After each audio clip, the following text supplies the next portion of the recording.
महाराष्ट्र में विधानसभा चुनाव सिर पर है। महाविकास आघाड़ी और महायुति दोनों गठबंधन धुआंधार प्रचार कर रहे हैं ताकि प्रदेश की जनता को अपने पक्ष में कर सकें। इस बीच महाराष्ट्र की राजनीति के सूरमा माने जाने वाले शरद पवार ने एक ऐसा बयान दिया है जिससे माना जा रहा है कि वह जल्द ही अपने पॉलिटिकल करियर को बाय बाय कर देंगे। दरअसल अपने गढ़ बारामती में शरद पवार ने कहा, मैं ये बताना चाहता हूं कि मैं अब सरकार में नहीं हूं। मेरे राज्यसभा के कार्यकाल का 1.5 साल अभी बाकी है। इसके बाद राज्यसभा में जाना है या नहीं, इस बारे में मुझे विचार करने की जरूरत है। उन्होंने आगे कहा, मैं अब चुनाव नहीं लड़ूंगा। मैंने 14 चुनाव लड़े हैं। मुझे अब विधायक नहीं बनना, सांसद नहीं बनना। मुझे लोगों के सवाल हल करने हैं।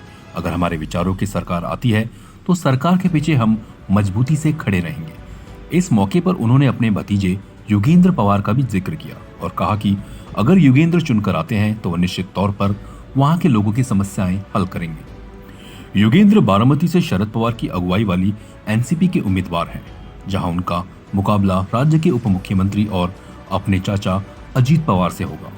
योगेंद्र के लिए खुद शरद पवार बारामती से चुनाव प्रचार भी कर रहे हैं। प्रदेश विधानसभा चुनाव के लिए आगामी 20 नवंबर को वोट डाले जाएंगे, बल्कि नतीजे 23 नवंबर को घोषित किए जाएंगे। गौरतलब है कि राष्ट्रवादी कांग्रेस पार्टी का विभाजन पिछले साल जुलाई में हुआ था, जब अजीत पवार और कई विधायक शरद पवार की इच्छा के विरुद्ध एकनाथ शिंदे सरकार में शामिल हो गए थे। बाद में निर्वाचन आयोग ने अजीत पवार गुट को पार्टी का नाम और घड़ी चुनाव चिन्ह दे दिया, जबकि शरद पवार के नेतृत्व वाले गुट का नाम एनसीपी शरद चंद्र पवार रखा गया।